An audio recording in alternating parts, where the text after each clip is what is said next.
Assalamualaikum warahmatullahi wabarakatuh. Izin memperkenalkan diri, nama saya Rafdi Hairi Hamzah. Saya perwakilan dari SMP Negeri 2 Garut dalam perlombaan mendongeng. Di sini saya ingin menyampaikan sebuah dongeng dengan judul Asal-usul Godog. Begini kisahnya. Pada suatu hari, Kian Santang datang bersembah ke ayahandanya. Ia ingin mengatakan satu hal, yakni keinginan hatinya untuk melihat darahnya sendiri. Setelah itu, Prabu Siliwangi memanggil para ahli nujum untuk menanyakan siapa yang bisa memenuhi keinginan Kian Santang. Namun sayangnya tidak ada satupun yang bisa memenuhi keinginan Kian Santang. Nah, setelah itu tiba-tiba ada seorang kakek yang datang ke depan Prabu Siliwangi. Lalu dia berkata, "Daulat tuanku, hamba sebenarnya ingin menyampaikan kepada tuanku bahwa ada yang bisa memperlihatkan darah dari putra raja, yakni Raja Ali di Mekah." Setelah itu, Prabu Siliwangi bertanya, "Siapa yang akan lebih unggul apabila putra saya bertarung dengan dia?" Setelah pertanyaan tersebut dilontarkan oleh Prabu Siliwangi, tanpa ada satupun jawaban dari kakek-kakek tersebut langsung hilang dari pandangan Prabu Siliwangi. Menurut yang mempunyai cerita, kakek-kakek tersebut tidak lain yakni malaikat Jibril. Nama Raja Ali ini membuat hati Kian Santang terkesan. Sekarang ia ingin berjumpa dengan seseorang yang memiliki nama tersebut di Mekah. Setelah memiliki setuju dan izin dari Prabu Siliwangi, ia langsung terbang menuju ke Mekah. Namun sebenarnya Kian Santang ini tidak mengetahui bagaimana atau kemana sih jalan menuju Mekah ini. Di tengah perjalanan ada suara yang ditujukan kepada Kian Santang. Suara tersebut berkata, "Engkau disebut Geranta Sentra." Setelah Kian Santang mendengar suara tadi, Kian Santang melihat sosok putri yang sangat cantik turun dari atas langit. Setelah mereka bertemu, ada beberapa percakapan yang dilakukan antara mereka berdua.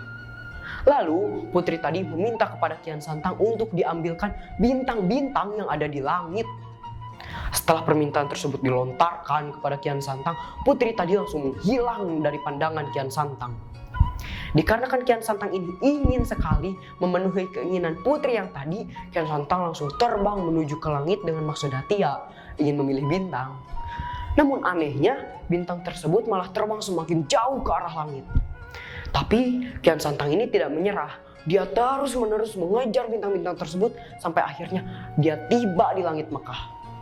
Dikarenakan Kian Santang ini sangat bergairah sekali ingin menggapai bintang-bintang tersebut, Kian Santang membuat langit Mekah menjadi ricuh, menjadi ribut. Keributan ini membuat Raja Ali penasaran dan ingin melihat bagaimana kondisi langit Mekah pada saat itu. Lalu tidak lama dari situ, Raja Ali bertemu dengan Kian Santang. Walaupun sebenarnya Kian Santang ini belum mengetahui bahwa orang yang berjumpa dengan dia adalah Raja Ali. Raja Ali berkata kepada Kian Santang, "Apabila kamu ingin menggapai bintang-bintang tersebut, kamu harus terlebih dahulu tahu mantra-mantranya." Dikarenakan Kian Santang ini tidak mengetahui mantra-mantra tersebut, Kian Santang bertanyalah kepada Raja Ali bagaimana suara dari mantra-mantra tersebut. Dengan senang hati, Raja Ali memberitahu bagaimana bunyi dari mantra tersebut. Mantra tersebut berbunyi, "Allahu sholli ala nabi makbul sayyidina Muhammad." Setelah Kian Santang membacakan mantra tersebut, akhirnya Kian Santang dapat menggapai bintang yang ada di langit. Dan ternyata bintang-bintang tersebut merupakan untayan-untayan tasbih. Setelah Kian Santang mengetahui bahwa orang yang membantunya membacakan mantra, orang yang berjumpa dengan dia adalah Raja Ali, yakni orang yang selama ini dia cari, dia langsung mengajak Raja Ali untuk bertarung. Namun sayangnya Raja Ali sudah tidak ada dari pandangan Kian Santang. Namun Kian Santang tidak menyerah. Ia terus mencari keberadaan dari Raja Ali sampai akhirnya dia hanya bertemu dengan seorang kakek yang membawa tiang masjid dan sebuah tongkat. Ada beberapa percakapan yang dilakukan antara mereka gitu. Dan di satu waktu Kian Santang ini ingin mencoba menarik tongkat. Dia tarik tongkat tersebut, tongkat yang dibawa kakek-kakek tadi yang sudah ditancapkan ke tanah. Dia tarik sekuat-kuatnya, dia tarik sampai akhirnya dia tidak menyadari bahwa darahnya sudah mengalir keluar dari pori-pori kulitnya dan tongkat tersebut sama sekali tidak bisa dicabut. Setelah Kian Santang mengetahui bahwa kakek-kakek tersebut adalah Raja Ali, Kian Santang langsung menyatakan tunduk kepada Raja Ali dan ia ingin menganut agama Islam. Kian Santang pun merubah namanya menjadi Sunan Rahmat atau Sunan Bidayah. Sunan Rahmat ini memiliki tugas juga, yakni menyebarkan agama Islam di Pulau Jawa. Nah, saat ia kembali lagi ke Pulau Jawa, ia langsung mengajak ayahnya, yakni Prabu Siliwangi, untuk menganut agama Islam. Namun, Prabu Siliwangi menolak untuk menganut agama Islam, bahkan dia meminta bukti kepada Sunan Rahmat bahwa Sunan Rahmat adalah utusan Nabi. Karena permintaan Prabu Siliwangi tadi, dia langsung terbang menuju Mekah kembali, dan di Mekah ia diberikan sebuah Al-Quran dan piagam pengangkatan oleh Nabi.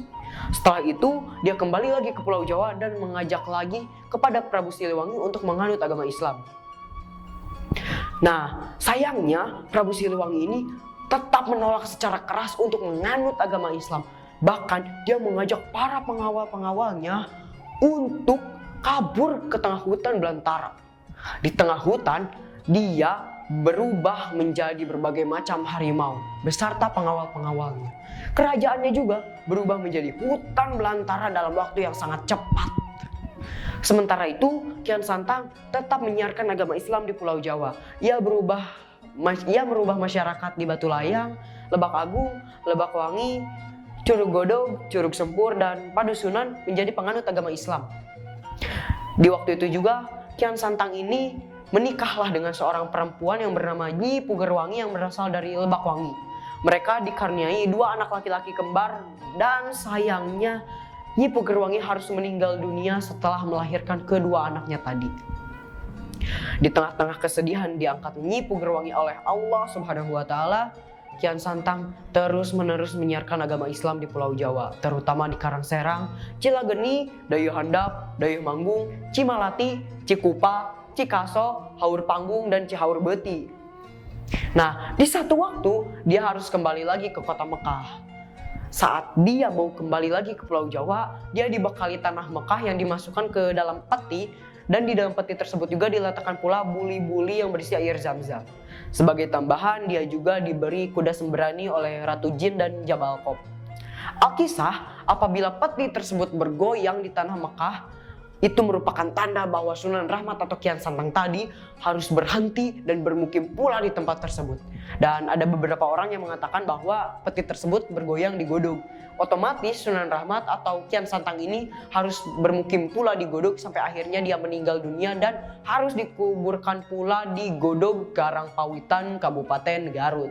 Mungkin hanya segitu yang dapat saya sampaikan. Maaf apabila ada kesalahan. Wassalamualaikum warahmatullahi wabarakatuh.